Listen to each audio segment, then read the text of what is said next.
Tenemos que enlazarnos ahora de inmediato con Gonzalo Segarra, él es analista político, y vamos a hablar de una supuesta división en la derecha a raíz de una convocatoria que hiciera el señor Rafael López Aliaga este fin de semana, a la que no asistió Keiko Fujimori. Keiko Fujimori estuvo más bien en una manifestación paralela.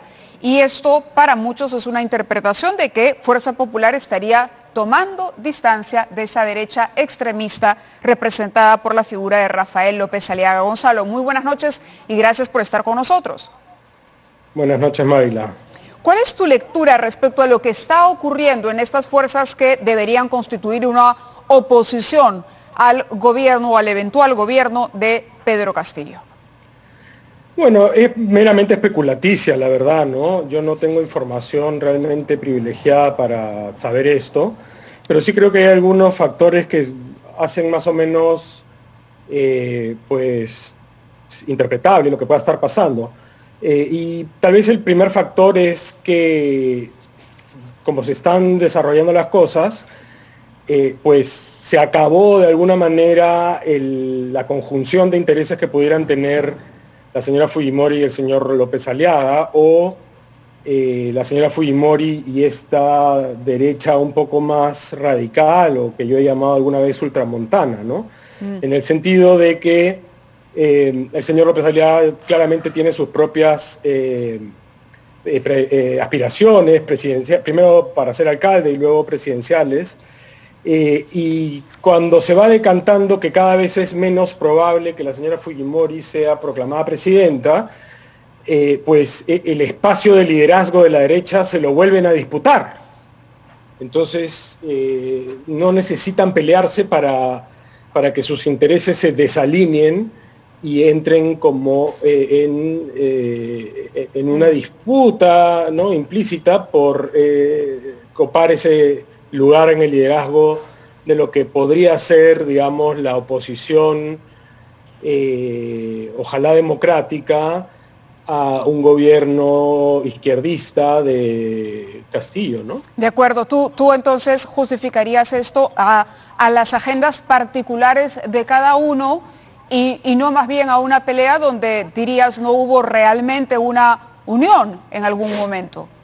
No tengo cómo saber si de verdad hubo una pelea, lo que veo es como un desalineamiento de intereses y luego tal vez algunos movimientos estratégicos en el sentido de que la señora Fujimori, digamos, tendría que cuidarse de no, ¿qué te puedo decir? De no caer en una posición demasiado extremista que tú le dirías pueda rebotar como claro, un boomerang. Claro, tú dirías para evitar el impacto que tuvo el comportamiento de la bancada en 2016, por ejemplo. Entre otras cosas, ¿no? Entre otras cosas, y digamos, ella ya jaló la pita bastante en estas 3 semanas, y de repente se está dando cuenta que si la sigue jalando puede romper algo que no quiere romper. De acuerdo. Julio Velarde, presidente del directorio del BCR, ha recibido numerosos premios internacionales por su gestión.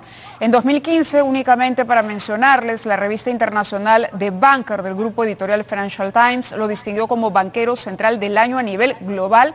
En 2015 ha sido sin duda una figura que representa la garantía o la estabilidad del modelo económico y el control de la inflación en nuestro país. Castillo le ha pedido que se quede. ¿Qué lectura le das a esta solicitud? Gonzalo, ¿es una manera es una moderación honesta, real, creíble de parte de... Uno tendría que meterse en la cabeza del señor Castillo para saber si es honesta, ¿no? Ajá. Y eso no se puede, como es obvio, pero creo que lo que quiere es dar un mensaje de tranquilidad en la línea moderada, ¿no?, de Franque, que incluso es curioso, porque si hubiera ganado Verónica Mendoza, probablemente no hubieran tenido ese gesto, hubieran puesto a Oscar Dancourt en el BCR. Claro, a eso me refiero. Cuando hay un acercamiento con Franque, ¿por qué no pensar más bien en la figura de Dancourt y hacer explícita esta propuesta para la ratificación de Velarde?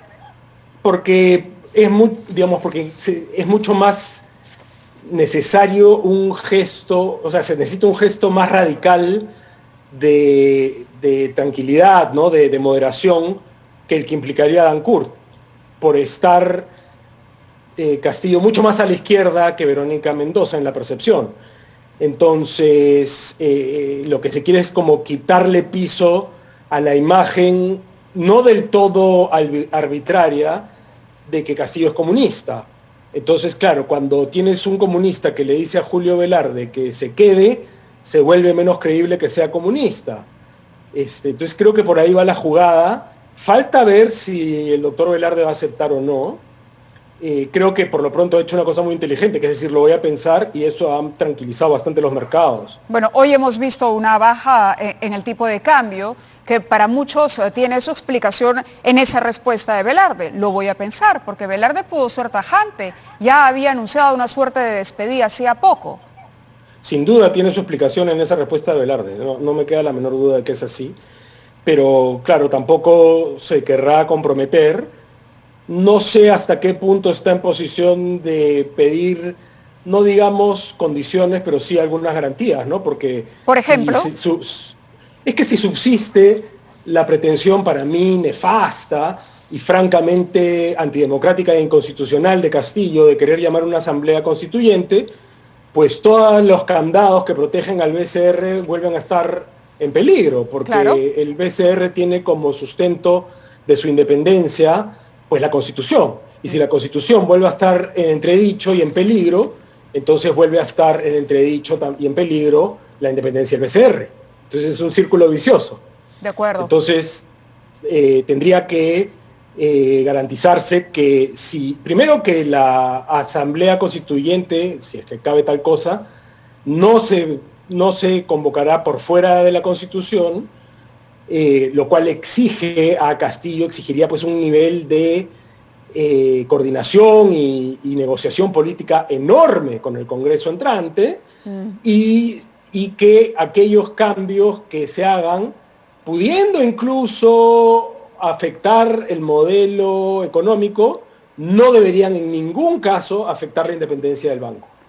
De acuerdo. Gonzalo, muchísimas gracias por tus apuntes al final del programa. Te agradecemos mucho y estaremos atentos a lo que ocurra finalmente, esperando, por supuesto, que se resuelva lo antes posible la decisión del Jurado Nacional de Elecciones y los problemas que hoy por hoy encara. Muy amable, gracias. Buenas noches. Esperemos que así sea. Esperemos que así sea.